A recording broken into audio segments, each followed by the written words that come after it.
ರಾಜ್ಯದಲ್ಲಿ ಮುಖ್ಯಮಂತ್ರಿ ಸಿದ್ದರಾಮಯ್ಯ ನೇತೃತ್ವದ ಸಚಿವ ಸಂಪುಟ ಅಂದರೆ ಸರ್ಕಾರ ನಡೆಸೋದಕ್ಕೆ ಉದ್ದೇಶಿಸಿರುವಂತಹ ಜಾತಿವಾರು ಸಮೀಕ್ಷೆ ಅಥವಾ ಜಾತಿ ಸಮೀಕ್ಷೆ ಅಥವಾ ಜಾತಿ ಗಣತಿ ಏನಿತ್ತು ಇದು ನಡೆಯುತ್ತೋ ಇಲ್ವೋ ಅನ್ನುವ ಅನುಮಾನ ಕಾಡ್ತಾ ಇತ್ತು. ಯಾಕೆಂದ್ರೆ ಸ್ವತಃ ಸಚಿವ ಸಂಪುಟದ ಸಭೆಯಲ್ಲಿ ಒಂದಿಷ್ಟು ಸಚಿವರುಗಳು, ಒಂದಿಷ್ಟು ಶಾಸಕರು, ಒಂದಿಷ್ಟು ಮುಖಂಡರುಗಳು ಇದನ್ನ ವಿರೋಧವನ್ನು ವ್ಯಕ್ತಪಡಿಸಿದ್ರು. ಯಾಕೆಂದ್ರೆ ಜಾತಿ ಗಣತಿಯನ್ನ ಈ ಸಂದರ್ಭದಲ್ಲಿ ನಡೆಸಬೇಕಾದಂತ ಅನಿವಾರ್ಯತೆ ಇಲ್ಲ ಅನ್ನೋದು ಕೆಲವು ಸಚಿವ ಸಂಪುಟದ ಸಹೋದ್ಯೋಗಿಗಳ ಅಥವಾ ಸಚಿವ ಸಂಪುಟದ ಕೆಲವರು ಸಚಿವರುಗಳ ಮಾತಾಗಿತ್ತು.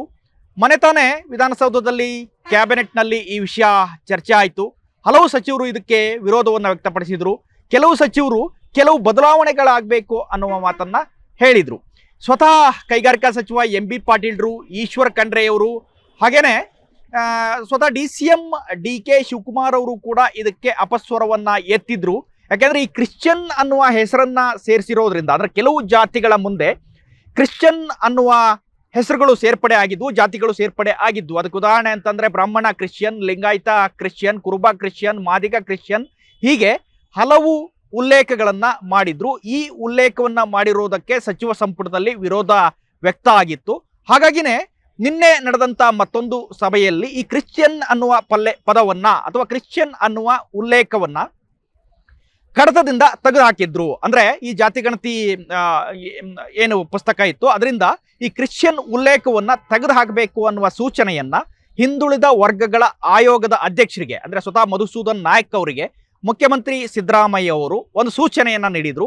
ಈಗ ಆ ಒಂದು ಪುಸ್ತಕದಲ್ಲಿರುವ ಅಥವಾ ಆ ಒಂದು ಕ್ರಿಶ್ಚಿಯನ್ ಉಲ್ಲೇಖವನ್ನ ತೆಗೆದುಬಿಟ್ಟು ಜಾತಿ ಗಣತಿಯನ್ನ ನಡೆಸ್ತೀವಿ ಅನ್ನೋ ಮಾತನ್ನ ಸ್ವತಃ ಮುಖ್ಯಮಂತ್ರಿಗಳು ಹೇಳ್ತಾ ಇದ್ದಾರೆ. ನಿನ್ನೆ ಕಾರ್ಯಕ್ರಮವೊಂದರಲ್ಲಿ ಮಾತನಾಡಿದಂತ ರಾಜ್ಯದ ಮುಖ್ಯಮಂತ್ರಿ ಸಿದ್ದರಾಮಯ್ಯ ಅವರು ಯಾವುದೇ ಕಾರಣಕ್ಕೂ ಜಾತಿವಾರು ಸಮೀಕ್ಷೆಯನ್ನ ಕೈಬಿಡಲ್ಲ, ಜಾತಿವಾರು ಸಮೀಕ್ಷೆ ಅಥವಾ ಜಾತಿ ಗಣತಿ ನಡೆಯುತ್ತೆ. ಇದು ಸಾಮಾಜಿಕ ಆರ್ಥಿಕ ಸಮೀಕ್ಷೆ ಆಗಿದ್ದು ಪ್ರತಿಯೊಬ್ಬ ವ್ಯಕ್ತಿಯ ಸಾಮಾಜಿಕ ಆರ್ಥಿಕ ಸ್ಥಿತಿಗತಿಗಳನ್ನ ತಿಳ್ಕೊಳ್ಳೋದು ನಮ್ಮ ಕೆಲಸ ಅಂತ ಹೇಳಿದ್ದಾರೆ. ಹಾಗಾಗಿ ಇದೇ 22ಕ್ಕೆ ನಡೀತಾ ಇರುವಂತ ಜಾತಿ ಗಣತಿ 22ರಿಂದ ಮುಂದಿನ ತಿಂಗಳು 7ನೇ ತಾರೀಕುವರೆಗೂ, ಅಂದ್ರೆ ಸತತ 15 ದಿನಗಳ ದಸರಾ ರಜೆಯಲ್ಲಿ ಈ ಒಂದು ಸಮೀಕ್ಷೆ ನಡೆಯುತ್ತೆ. ಸಮೀಕ್ಷೆಯಲ್ಲಿ ಎಲ್ಲ ಜಾತಿಯ ಮತದಾರರ, ಎಲ್ಲ ಜಾತಿಯ ವರ್ಗದ ಎಲ್ಲ ಸಾಮಾಜಿಕ ಸ್ಥಿತಿಗತಿಗಳನ್ನ ತಿಳಿದುಕೊಳ್ಳೋದಕ್ಕೆ ಸುಮಾರು 60ರಿಂದ 60 ಪ್ರಶ್ನೆಗಳನ್ನ ಕೂಡ ಕೇಳಲಾಗಿದೆ. ಆ ಪ್ರಶ್ನೆಗಳಿಗೆ ಜನರು ಉತ್ತರವನ್ನ ಕೊಡಬೇಕಾಗುತ್ತೆ. ಈ ಸಚಿವ ಸಂಪುಟ ಸಭೆಯ ಬಳಿಕ ಮುಖ್ಯಮಂತ್ರಿ ಸಿದ್ದರಾಮಯ್ಯ ಅವರು ಈ ಒಂದು ಸಮೀಕ್ಷೆ ನಡೆಯುತ್ತೆ. ಯಾವ ಕಾರಣಕ್ಕೂ ಕೂಡ ಇದರಲ್ಲಿ ರಾಜಿ ಇಲ್ಲ. ಬಿಜೆಪಿಯವರು ಯಾವುದೇ ಆರೋಪ ಮಾಡಿದ್ರು ಕೂಡ ಅದಕ್ಕೆ ನಾವು ತಲೆಬಾಗಲ್ಲ. ಇದು ಬಿಜೆಪಿಯವರು ಮಾಡ್ತಕ್ಕಂಥ ಕೆಲವು ಆರೋಪಗಳಿಗೆ ಮುಖ್ಯಮಂತ್ರಿ ಸಿದ್ದರಾಮಯ್ಯ ಅವರು ಪ್ರತಿಕ್ರಿಯಿಸಿದ್ರು. ಸುಮ್ಮನೆ ಗೊಂದಲವನ್ನ ಸೃಷ್ಟಿ ಮಾಡ್ತಾ ಇದ್ದಾರೆ ಬಿಜೆಪಿಯವರು. ಹಾಗಾಗಿ ನಾವು ಆ ಗೊಂದಲಗಳನ್ನ ಬಗೆಹರಿಸಿ ಸಮೀಕ್ಷೆಯನ್ನ ಮಾಡ್ತಾ ಇದ್ದೀವಿ ಅಂತ ಹೇಳ್ತಾ ಇದ್ದಾರೆ. ಇದೇ 22ಕ್ಕೆ ಸಮೀಕ್ಷೆ ನಡೆಸುವಂತೆ ಹಿಂದುಳಿದ ವರ್ಗಗಳ ಆಯೋಗಕ್ಕೆ, ಹಿಂದುಳಿದ ಆಯೋಗದ ಅಧ್ಯಕ್ಷರಿಗೆ ಮುಖ್ಯಮಂತ್ರಿ ಸಿದ್ದರಾಮಯ್ಯ ಅವರು ಸ್ವತಃ ಸೂಚನೆಯನ್ನ ನೀಡಿದ್ದಾರೆ. ಸಮೀಕ್ಷೆಯನ್ನು ನಡೆಸಿ ಸಣ್ಣ ಪುಟ್ಟ ಗೊಂದಲಗಳಿದ್ರೆ ಅದನ್ನ ಬಗೆಹರಿಸಿ ಅಂತ ಹೇಳಿದ್ದಾರೆ. ಅಲ್ಲದೆ ಸಂವಿಧಾನಾತ್ಮಕ ದೃಷ್ಟಿಯಿಂದ ನೋಡೋದಾದ್ರೆ ಆಯೋಗ ಇದೆಲ್ಲದಕ್ಕೂ ಕೂಡ ಸ್ವತಂತ್ರವನ್ನ ಹೊಂದಿದೆ. ನಾವು ಅದಕ್ಕೆ ಗೈಡ್ ಮಾಡಲ್ಲ, ಬದಲಾಗಿ ಆಯೋಗ ಸಂವಿಧಾನಾತ್ಮಕ ಸಂಸ್ಥೆ ಆಗಿರೋದ್ರಿಂದ ಆ ಆಯೋಗವೇ ಕೆಲವು ನಿರ್ಧಾರಗಳನ್ನ ಕೈಗೊಳ್ಳಲಿದೆ. ಶಿಕ್ಷಕರನ್ನ ಬಳಸ್ಕೊಂಡು ಸಮೀಕ್ಷೆಯನ್ನ ಮಾಡ್ತಾ ಇದೀವಿ ಅಂತ ಹೇಳ್ತಾ ಇದ್ದಾರೆ. ಇದೆಲ್ಲದೂ ಕೂಡ ಸರ್ಕಾರದ ಒಂದು ಭಾಗ. ಇನ್ನು ವಿರೋಧ ಪಕ್ಷದ ದೃಷ್ಟಿಯಿಂದ ನೋಡೋದಾದ್ರೆ ಅಥವಾ ಜಾತಿವಾರು ಲೆಕ್ಕಾಚಾರದಲ್ಲಿ ನೋಡೋದಾದ್ರೆ ಈ ಒಂದು ಸಮೀಕ್ಷೆ ಬೇರೆಲ್ಲ ಜಾತಿಗಳಿಗಿಂತನೂ ಲಿಂಗಾಯತ ಸಮುದಾಯಕ್ಕೆ ಒಂದು ರೀತಿಯಲ್ಲಿ ಹೊಡೆತ ಅಂತಾನೆ ಹೇಳ್ಬೋದು. ಯಾಕೆಂದ್ರೆ ಲಿಂಗಾಯತ ಮಹಾಸಭಾ ಏನ್ ಕೇಳ್ತಾ ಇತ್ತಪ್ಪ ಅಂತಂದ್ರೆ ಲಿಂಗಾಯತ ಅಥವಾ ವೀರಶೈವ ಪ್ರತ್ಯೇಕ ಧರ್ಮ ಆಗ್ಬೇಕು ಅಂತ ಸಾಕಷ್ಟು ದಿನಗಳಿಂದ ಹೋರಾಟವನ್ನ ನಡೆಸ್ಕೊಂಡು ಬಂದಿದೆ. ಲಿಂಗಾಯತ ಪ್ರತ್ಯೇಕ ಮಾನ್ಯತೆಯನ್ನ ಕೊಡಬೇಕು, ಹಾಗೆ ಲಿಂಗಾಯತ ಧರ್ಮ ಅಂತ ಘೋಷಣೆ ಮಾಡಬೇಕು ಅನ್ನೋದು ಮಹಾಸಭಾದ ಒತ್ತಾಯ ಆಗಿದೆ. ಆದ್ರೆ ಈಗ ಸ್ವತಃ ಬಿಜೆಪಿ ನಾಯಕರು, ಲಿಂಗಾಯತ ಸಮುದಾಯದ ಬಿಜೆಪಿ ನಾಯಕರು ಸ್ವಲ್ಪ ಗೊಂದಲಕ್ಕೆ ಈಡಾಗಿದ್ದಾರೆ. ಇಲ್ಲಿ ಧರ್ಮದ ಕಾಲಂನಲ್ಲಿ ಲಿಂಗಾಯತ ಅಥವಾ ವೀರಶೈವ ಅಂತ ಬರೆಸಬೇಕು ಅಥವಾ ಹಿಂದೂ ಅಂತ ಬರೆಸಬೇಕು ಅನ್ನೋ ವಿಚಾರದಲ್ಲಿ ಸ್ವತಃ ಬಿಜೆಪಿಯಲ್ಲಿರುವ ಲಿಂಗಾಯತ ನಾಯಕರಿಗೆ ಇದು ಒಂದು ರೀತಿಯ ಗೊಂದಲ ಅಂತಾನೆ ಹೇಳ್ಬೋದು. ಯಾಕಂದ್ರೆ ಬಿಜೆಪಿಯ ನಾಯಕರ ವೋಟ್ ಬೇಸ್ ಏನಪ್ಪ ಅಂತಂದ್ರೆ ಅದು ಹಿಂದೂ ಧರ್ಮವನ್ನ ಇಟ್ಕೊಂಡು ಅಥವಾ ಹಿಂದೂ ಅಂತ ಹೇಳ್ಕೊಂಡೇ ಎಲ್ಲ ಕಡೆ ಅವರು ಪ್ರಚಾರಕ್ಕೆ ಬರ್ತಾರೆ. ಹಿಂದೂಗಳಿಗೆ ಅನ್ಯಾಯ ಆದಂತ ಸಂದರ್ಭದಲ್ಲಿ ಸಿಡಿದು ನಿಲ್ತೀವಿ ಅನ್ನೋದು ಬಿಜೆಪಿಯ ಒಂದು ಘೋಷ ವಾಕ್ಯ ಅಂತಾನೆ ಹೇಳ್ಬೋದು ನಾವು. ಬಿಜೆಪಿ ಹಿಂದೂ ಕಾರ್ಯಕರ್ತರಿಗೆ ಎಲ್ಲಾದ್ರೂ ತೊಂದರೆ ಆದ್ರೆ ಅಥವಾ ಏನಾದ್ರೂ ಸಮಸ್ಯೆ ಆದ್ರೆ ಮೊದಲು ಮುನ್ನೆಲೆಗೆ ಬರ್ತಕ್ಕಂಥದ್ದು ಅದು ಬಿಜೆಪಿ. ಅದು ಧರ್ಮದ ಕಾಲಂನಲ್ಲಿ ಈಗೇನಾದ್ರೂ ಲಿಂಗಾಯತ ಕ್ರಿಶ್ಚಿಯನ್ ಅಂತ ಬರೆಸಿದ್ರೆ ಖಂಡಿತವಾಗಿ ಅದು ಬಿಜೆಪಿಗೆ ಒಂದು ರೀತಿಯ ಹೊಡೆತ ಅಂತಾನೆ ಹೇಳ್ಬೋದು. ಯಾಕೆಂದ್ರೆ ಹಿಂದೂ ಧರ್ಮ ಅನ್ನುವ ಕಾಲಂನಲ್ಲಿ ಹಿಂದೂ ಧರ್ಮ ಅಂತ ಬರೆಸಿದ್ರೆ ಬಿಜೆಪಿಯ ವೋಟ್ ಬ್ಯಾಂಕ್, ಬಿಜೆಪಿಯ ಒಂದು ಏನು ಮಾನದಂಡ ಇದೆ ಅದಕ್ಕೆ ತಕ್ಕ ಹಾಗೆ ಅಲ್ಲಿ ಜಾಸ್ತಿ ಹಿಂದೂಗಳು ಇದ್ದಾರೆ ಅನ್ನೋದು ಗೊತ್ತಾಗುತ್ತೆ. ಅದೇ ಅದು ಸ್ಪ್ಲಿಟ್ ಆದ್ರೆ ಅಥವಾ ಲಿಂಗಾಯತ ಅಂತ ಏನಾದ್ರು ಬರೆಸಿದ್ರೆ ಅಲ್ಲಿ ಕೂಡ ಮತ್ತೆ ಕಡಿಮೆ ಪ್ರಮಾಣ ಬರುವಂತ ಸಾಧ್ಯತೆಗಳು ಕೂಡ ಇರೋದ್ರಿಂದ ಸ್ವತಃ ಬಿಜೆಪಿ ಅಧ್ಯಕ್ಷರು ನಿನ್ನೆ ಬೆಂಗಳೂರು ಹೊರವಲಯದಲ್ಲಿ ಒಂದು ಮೀಟಿಂಗ್ ಅನ್ನ ಮಾಡಿದ್ರು. ರೆಸಾರ್ಟ್ ನಲ್ಲಿ ನಡೆದಂತ ಬಿಜೆಪಿ ರಾಷ್ಟ್ರೀಯ ಮಟ್ಟದ ಮೀಟಿಂಗ್ ಅದು. ಅದರಲ್ಲಿ ಸ್ವತಃ BY ವಿಜೇಂದ್ರ ಅವರು ಹೇಳಿದ್ರು, ಹಿಂದೂ ಧರ್ಮದ ಕಾಲಂ ಏನಿದೆ ಅಲ್ಲಿ ಹಿಂದೂ ಧರ್ಮ ಅಂತಾನೆ ಬರೆಸ್ಬೇಕು.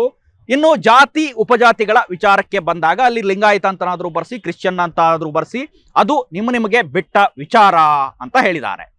ಇನ್ನು ಇನ್ನೊಂದ್ ಕಡೆ ಮಾಜಿ CM ಬಸವರಾಜ ಬೊಮ್ಮಾಯಿ ಅವರು ಕೂಡ ಇದೇ ಮಾತನ್ನ ಹೇಳಿದ್ದಾರೆ. ಧರ್ಮ ಒಗ್ಗಟ್ಟಾಗಿದ್ರೆ ಅಥವಾ ಹಿಂದೂಗಳು ಒಗ್ಗಟ್ಟಾಗಿದ್ರೆ, ಹಿಂದೂಗಳ ರಾಜಕೀಯ ಪ್ರಾತಿನಿಧ್ಯ ಸಿಗ್ಬೇಕು ಅಂತಾದ್ರೆ ಹಿಂದೂಗಳು ಒಗ್ಗಟ್ಟಾಗಿರ್ಬೇಕು. ಹಿಂದೂಗಳು ಒಗ್ಗಟ್ಟಾಗಿದ್ರೆ ಮಾತ್ರ ನಮಗೆ ರಾಜಕೀಯ ಪ್ರಾತಿನಿಧ್ಯ ಸಿಗೋಕೆ ಸಾಧ್ಯ. ರಾಜಕೀಯ ಪ್ರಾತಿನಿಧ್ಯ ಸಿಕ್ಕರೆ ಸಾಮಾಜಿಕ ಪ್ರಾತಿನಿಧ್ಯವು ಕೂಡ ನಮಗೆ ಸಿಗುತ್ತೆ ಅನ್ನೋ ಮಾತನ್ನ ಹೇಳ್ತಾರೆ. ಆದ್ರೆ ಲಿಂಗಾಯತ ಮಹಾಸಭಾ ಇದಕ್ಕೆ ಸ್ವಲ್ಪ ವ್ಯತಿರಿಕ್ತವಾಗಿದೆ ಅಂತಾನೆ ಹೇಳ್ಬೋದು. ನಿನ್ನೆ ಹುಬ್ಬಳ್ಳಿಯಲ್ಲಿ ಲಿಂಗಾಯತ ಮಹಾಸಭಾದ ಮತ್ತು ಕೆಲವರು ನಾಯಕರ ಮೀಟಿಂಗ್ಗಳು ಕೂಡ ನಡೆದವು. ಲಿಂಗಾಯತ ಮಹಾಸಭಾದ ಅಧ್ಯಕ್ಷರು ಶಂಕರ್ ಬಿದ್ರಿ ಅವರು ಕೂಡ ಈ ಒಂದು ಮೀಟಿಂಗ್ ನಲ್ಲಿ ಹಾಜರಿದ್ರು. ಹಾಗೇನೆ ಉಪಾಧ್ಯಕ್ಷರಾದಂತ ಈಗಿನ ಸಚಿವರು, ಅರಣ್ಯ ಸಚಿವರು ಕೂಡ ಆಗಿದ್ದಾರೆ. ಈಶ್ವರ್ ಖಂಡ್ರೆ ಅವರು ಕೂಡ ಲಿಂಗಾಯತ ಮಹಾಸಭಾದ ಉಪಾಧ್ಯಕ್ಷರು ಆಗಿದ್ದಾರೆ. ಸೊ ಈ ಲಿಂಗಾಯತ ಧರ್ಮದಲ್ಲಿ ಏನಾದ್ರೂ ಅದು ಧರ್ಮದ ಕಾಲಮಲ್ಲಿ ಲಿಂಗಾಯತ ಅಥವಾ ವೀರಶೈವ ಅಂತ ಬರೆಸಿದ್ರೆ ಖಂಡಿತವಾಗೂ ಅದು ಹಿಂದೂಗಳಿಗೆ ಅಂದ್ರೆ ಹಿಂದೂ ಧರ್ಮಕ್ಕೆ ಒಂದು ರೀತಿಯಲ್ಲಿ ಹೊರತಾಗುತ್ತೆ. ಹಾಗಾಗಿ ಹಿಂದೂ ಧರ್ಮದ ಕಾಲಂನಲ್ಲಿ ಹಿಂದೂ ಅಂತಾನೆ ಬರೆಸಬೇಕು ಅನ್ನೋದು ನಾಯಕರ ವಾದ ಆಗಿದೆ. ಆದ್ರೆ ಲಿಂಗಾಯತ ಮಹಾಸಭಾ ಅಥವಾ ಈ ಹಿಂದೂ ಧರ್ಮದ ಹೊರತಾಗಿ ಲಿಂಗಾಯತ ಧರ್ಮ ಅಥವಾ ಲಿಂಗಾಯತ ಧರ್ಮ ಅಂತಾನೆ ಏನು ಹೋರಾಟ ಮಾಡ್ತಾ ಇದ್ರು, ಲಿಂಗಾಯತ ಧರ್ಮಕ್ಕೆ ಪ್ರತ್ಯೇಕ ಮಾನ್ಯತೆಯನ್ನು ಕೊಡಬೇಕು ಅಂತ ಹೋರಾಟ ಮಾಡ್ತಾ ಇದ್ರು, ವೀರಶೈವ ಲಿಂಗಾಯತ ಪ್ರತ್ಯೇಕ ಧರ್ಮ ಆಗಬೇಕು ಅಂತ ಏನು ಹೋರಾಟ ಮಾಡ್ತಾ ಇದ್ರು ಕಳೆದ 2-3 ವರ್ಷದಿಂದ, ಇದಕ್ಕೆ ಒಂದು ರೀತಿಯಲ್ಲಿ ಹಿನ್ನಡೆ ಆದಂಗೆ ಆಗುತ್ತೆ. ಯಾಕೆಂದ್ರೆ ಧರ್ಮದ ಮಾನ್ಯತೆ ಸಿಗಲ್ಲ. ಯಾಕೆಂದ್ರೆ ಕೇಂದ್ರದಲ್ಲೂ ಕೂಡ ಇದಕ್ಕೆ ಸಂವಿಧಾನದಲ್ಲೂ ಕೂಡ ಧರ್ಮದ ಮಾನ್ಯತೆ ಇದುವರೆಗೂ ಸಿಕ್ಕಿಲ್ಲ ಅನ್ನೋದು ಮಾತು. ಇನ್ನು ಸದಾ ಸುದ್ದಿಯಲ್ಲಿರುವ ಯತ್ನಾಳ್ರು ಕೂಡ ಇದ್ರ ಬಗ್ಗೆ ಸಾಕಷ್ಟು ಮಾತಾಡಿದ್ದಾರೆ. ಹಿಂದೂ ಧರ್ಮಕ್ಕೆ ಧಕ್ಕೆ ತರಲು ಸಂಚು ಅಂತ ಹೇಳಿದ್ದಾರೆ. ಯಾಕೆಂದ್ರೆ ಯತ್ನಾಳ್ರು ಕೂಡ ಅದನ್ನೇ ಹೇಳ್ತಾ ಇದ್ದಾರೆ. ಇಲ್ಲಿ ಹಿಂದೂ ಧರ್ಮ ಅಂತಾನೆ ಬರೆಸಬೇಕು, ಹಿಂದೂ ಧರ್ಮದ ಅಪಮಾನಿಸಲು ಕೆಲ ಮಠಾಧೀಶರು ಲಿಂಗಾಯತ ವೀರಶೈವ ಪ್ರತ್ಯೇಕ ಧರ್ಮಕ್ಕೆ ಬೇಡಿಕೆ ಇಟ್ಟಿದ್ದಾರೆ ಅನ್ನೋ ಮಾತು ಸ್ವತಃ ಬಸನಗೌಡ ಪಾಟೀಲ್ ಯತ್ನಾಳ್ರು ಹೇಳಿರುವಂತ ಮಾತು. ವಿಜಯಪುರದ ನಾಯಕ, ಲಿಂಗಾಯತ ಮತ್ತು ವೀರಶೈವ ಸಂಪ್ರದಾಯವು ಒಂದೇ ಆಗಿದೆ. ಕಮ್ಯುನಿಸ್ಟ್ ಮನಸ್ಥಿತಿಯ ಕೆಲವು ಸ್ವಾಮೀಜಿಗಳು ಸ್ವಾರ್ಥಕ್ಕೆ ಪ್ರತ್ಯೇಕ ಧರ್ಮದ ಬೇಡಿಕೆಯನ್ನ ಇಡ್ತಾ ಇದ್ದಾರೆ. ಇದು ವ್ಯವಸ್ಥಿತ ಸಂಚು ಅಂತ ಬಸನಗೌಡ ಪಾಟೀಲ್ ಅವರು ಹೇಳ್ತಾ ಇದ್ದಾರೆ. ಇನ್ನು ಹಿಂದೂ ಧರ್ಮ ಬೇಡ ಎನ್ನುವ ಸ್ವಾಮೀಜಿಗಳು ಕೇಸರಿ ಬಟ್ಟೆ ಬದಲು ಹಸಿರು ಬಿಳಿ ಬಟ್ಟೆ ಧರಿಸಲಿ ಅಂತ ಸ್ವಾಮೀಜಿಗಳು ನಮಗೆ ಬೇಕಾಗಿಲ್ಲ ಅಂತಾರೆ. ಸ್ವತಃ ಯತ್ನಾಳ್ರು ಮಾತನಾಡ್ತಾ ಈ ಮಾತನ್ನ ಉಲ್ಲೇಖಿಸಿದ್ದಾರೆ. ಇನ್ನು ಶಾಮನೂರು ಶಿವಶಂಕರಪ್ಪ, ಈಶ್ವರ ಖಂಡ್ರೆ ಅವರ ಕುಟುಂಬಗಳಲ್ಲಿ ಸಿಲುಕಿ ವೀರಶೈವ ಲಿಂಗಾಯತ ಧರ್ಮ ನಲುಗ್ತಾ ಇದೆ. ಹಾಗಾಗಿನೇ ಮತ್ತೆ ಸ್ಪಷ್ಟ ಸಂದೇಶವನ್ನ ಕೊಡೋದೇನಪ್ಪಾ ಅಂದ್ರೆ ಯತ್ನಾಳ್ರು, ನೀವು ಧರ್ಮದ ಕಾಲಂನಲ್ಲಿ ಹಿಂದೂ ಧರ್ಮ ಅಂತಾನೆ ಬರೆಸಬೇಕು ಅಂತ ಹೇಳ್ತಾ ಇದ್ದಾರೆ. ಬಿಜೆಪಿಯ ಬಹುತೇಕ ನಾಯಕರು, ಮೇನ್ ಸ್ಟ್ರೀಮ್ ನಲ್ಲಿರುವಂತಹ ನಾಯಕರು ಎಲ್ಲರೂ ಕೂಡ ಇದೇ ಮಾತನ್ನ ಹೇಳ್ತಾ ಇದ್ದಾರೆ.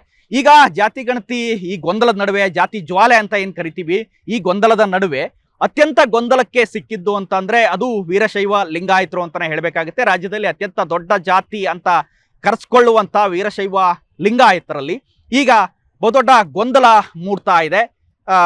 ಲಿಂಗಾಯತ ಮಹಾಸಭಾ ಒಂದು ಹೇಳ್ತಾ ಇದ್ರೆ, ನಾಯಕರುಗಳು ಅಥವಾ ಬಿಜೆಪಿ ನಾಯಕರುಗಳು ಇನ್ನೊಂದನ್ನ ಹೇಳ್ತಾ ಇದ್ದಾರೆ. ಹಾಗಾಗಿ ಅಂತಿಮವಾಗಿ ನಾಯಕರು ಯಾವ್ಯಾವ ಜಾತಿಯನ್ನ ಬರೆಸಲಿದ್ದಾರೆ, ಯಾವ್ಯಾವ ಧರ್ಮ ಅಂತ ಬರೆಸ್ತಾರೆ ಅನ್ನೋದು ಜಾತಿ ಗಣತಿ ಆದ ನಂತರದ ಬಳಿಕವಷ್ಟೇ ಗೊತ್ತಾಗಲಿರುತ್ತೆ. ಒಟ್ಟಾರೆ ಇಲ್ಲಿವರೆಗಿನ ಚಿತ್ರಣ ಅಂತಂದ್ರೆ ಲಿಂಗಾಯತ ನಾಯಕರಲ್ಲಿ ಇದೊಂದು ರೀತಿಯಲ್ಲಿ ಬಹಳ ದೊಡ್ಡ ಗೊಂದಲವನ್ನ ಸೃಷ್ಟಿ ಮಾಡ್ತಾ ಇದೆ. ಇದಿಷ್ಟು ಈ ಕ್ಷಣದ ಅಪ್ಡೇಟ್ಸ್. ನಿರಂತರ ಅಪ್ಡೇಟ್ಸ್ಗಾಗಿ ನೋಡ್ತಾ ಇರಿ ಸ್ಪೀಡ್ ನ್ಯೂಸ್ ಪೊಲಿಟಿಕಲ್ ಬ್ಯೂರೋ.